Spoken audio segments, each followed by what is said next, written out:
Hello students, welcome to Khandelwal Maths Academy. I am your host Vishwesh Khandelwal. In today's video, we'll be studying the problems of practice set 5.4 of lesson 5 quadrilaterals of standard 9 geometry. Now see, the problems of practice set 5.4 are based on the properties of trapezium and isosceles trapezium. Okay. So now coming to the first example, या first problem बोलेंगे हम लोग. The given part is in quadrilateral IJKL, side IJ is parallel to side KL. Angle I is 108 degree and angle K is 53 degree. To find major angle J and major angle L. देखो बहुत simple सा सम है. Here in quadrilateral IJKL, side IJ is parallel to side KL. This is given. Okay, and IL is transversal. Sorry, IL.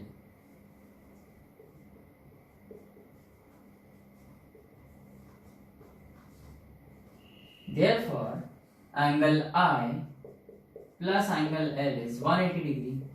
Reason क्या आएगा? Interior angles, क्योंकि यदि line parallels है तो interior angles are supplementary.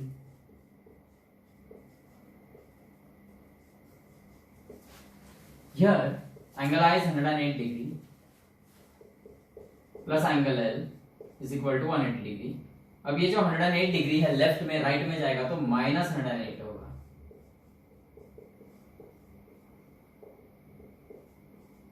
So angle L is 72 degrees. Okay, और वैसे ही हम लेंगे कि सेगमेंट J के इस ट्रांसवर्सल है.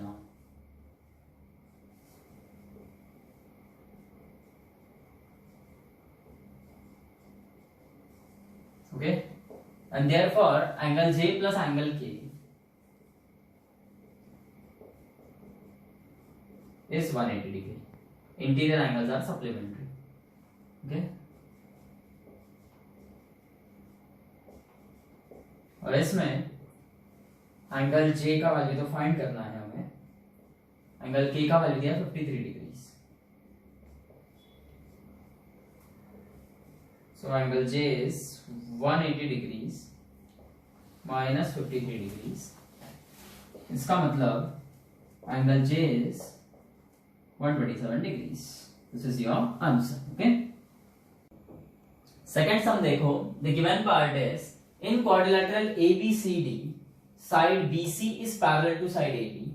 Then side AB is congruent to side DC. Angle A is 72 degree. To find major angle B and major angle D. अब देखो, ध्यान दो अच्छे से. In quadrilateral ABCD, BC is parallel to AD. This is given. Okay, and here AB is transversal. इसका मतलब angle A plus angle B is 180 degree. Interior angles. Therefore, angle A is 72 degree plus angle B is 180 degree. अब ये जो 72 degree है right में, sorry left में, ये right में जाएगा तो माइनस 72 डिग्री होगा. मतलब एंगल B is 108 डिग्री. ये मिल गया आपको एंगल B का मेजरमेंट. अब हमें एंगल D का मेजरमेंट फाइंड करना है. सो यहां पर ना कंस्ट्रक्शन करना होगा. Draw BM perpendicular to AD and draw CN perpendicular to AD. ध्यान दो अच्छे से. क्या किया है यहां पर? Draw BM perpendicular to AD and CN perpendicular to AD. So अब क्या होगा, यहाँ पर ये जो दो ट्राइंगल तैयार हो गए हैं, ये दोनों ट्राइंगल हम कॉन्ग्रुएंट बताएंगे, और दो ट्राइंगल कॉन्ग्रुएंट तो उनके करस्पॉन्डिंग एंगल्स भी कॉन्ग्रुएंट. अब देखो यहाँ पर ये सॉरी दोनों ट्राइंगल्स कॉन्ग्रुएंट कैसे रहेंगे. In triangle BMA and triangle CND, hypotenuse AB congruent to hypotenuse CD. This is given. बाद में segment BM congruent to segment CN. Reason ये है कि perpendicular heights between two parallel lines are congruent. Okay, या फिर are equal in length, और angle BMA congruent to angle CND each 90 degree, तो both the triangles will be congruent by hypotenuse side test. तो दोनों triangle congruent, उनके corresponding angles congruent, तो angle A will be congruent to angle D। So angle A 72 है तो angle D भी आएगा 72। Okay, बस अब ये लिखना कैसे है देखो,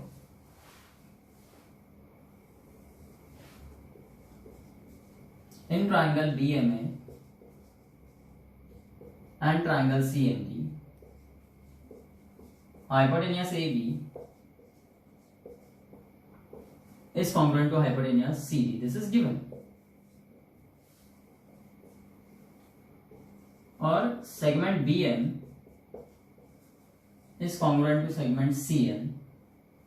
This is perpendicular heights between two parallel lines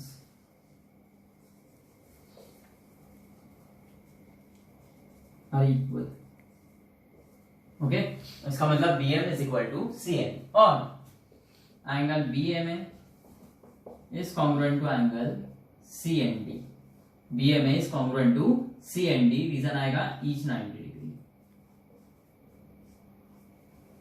इसका मतलब triangle BMA is congruent to triangle CND by hypotenuse side test. Therefore, angle A is congruent to angle D. Reason by CA CT, corresponding angles of congruent triangles. That is, angle D is equal to angle A, but angle A is 72 degree. This is given. इसका मतलब angle D भी रहेगा 72 degrees. Okay, third सम देखो, the given part is in quadrilateral ABCD, side BC is less than side AD, then side BC is parallel to side AD, side BA is congruent to side CD. To prove angle ABC is congruent to angle DCB, ऐसा same सम हम solve example में देख चुके हैं, पर वहां पर हमें क्या प्रूव करना था कि angle BAD is congruent to angle CDB।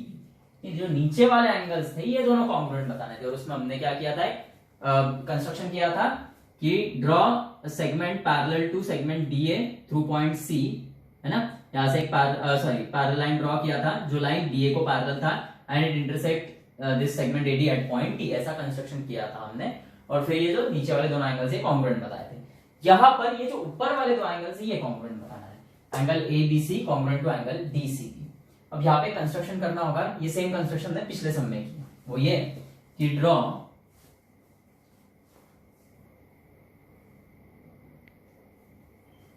BM perpendicular to AD and draw CN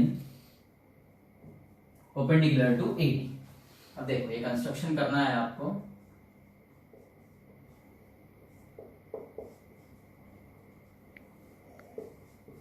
draw BM perpendicular to AD and CN perpendicular to AD। Okay, अब यहां पर हम क्या करेंगे, ये दोनों जो ट्रायंगल्स दिख रहा है आपको, राइट एंगल ट्रायंगल्स, ये दोनों कॉन्ग्रुएंट बता देंगे, और ये दोनों ट्रायंगल कॉन्ग्रुएंट, तो angle A will be equal to angle D। उसके बाद हम ये करेंगे कि ये दोनों लाइंस पैरेलल एक दूसरे को, तो angle A plus angle B is 180 and angle C plus D is 180, दोनों के RHS में 180, मतलब angle A plus angle B is equal to angle D plus angle C, और angle A is equal to angle D है, तो वो दोनों cancel out हो जाएंगे, तो बच जाएगा angle B is equal to angle C, मतलब angle ABC is equal to angle BC। Okay, अब देखो सबसे पहले ये दोनों ट्रायंगल्स हम कॉन्ग्रुएंट बताएंगे। In triangle BMA and triangle CND, hypotenuse AB is congruent to hypotenuse CD. This is given. Okay, then segment BM is congruent to segment CN.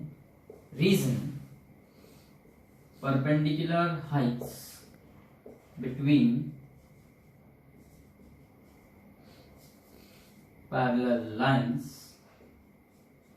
are equal in length. Okay, और finally angle BMA is congruent to angle CND,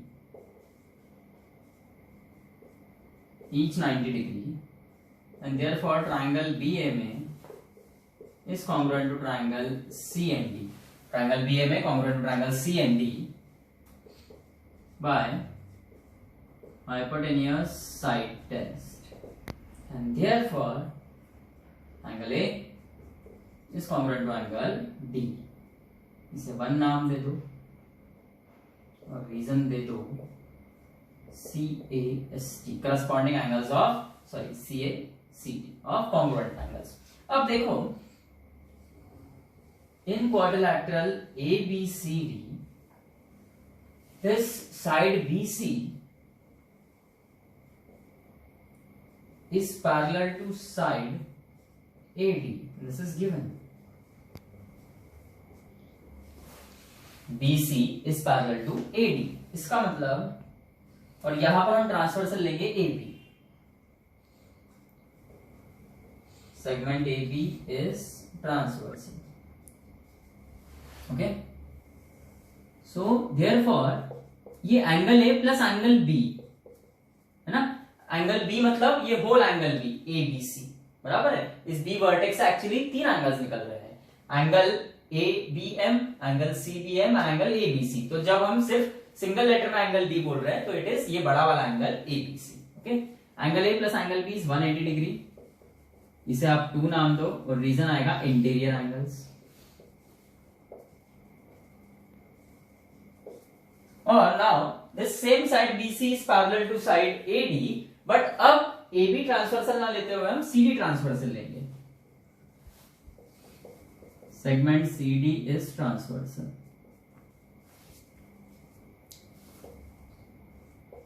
so angle C plus angle D is 180 degree. इसे आप 3 नाम दो और reason रहेगा interior angles. Now see from 2 and 3 दोनों के RHS same है, तो angle A plus angle B is equal to angle C plus angle D, and from 1 angle A is congruent to angle D, तो ये cancel out हो जाएंगे. Reason देना from 1.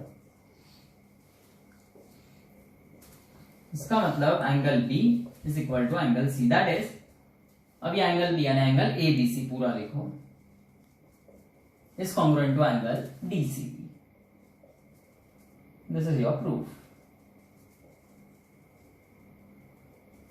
Okay.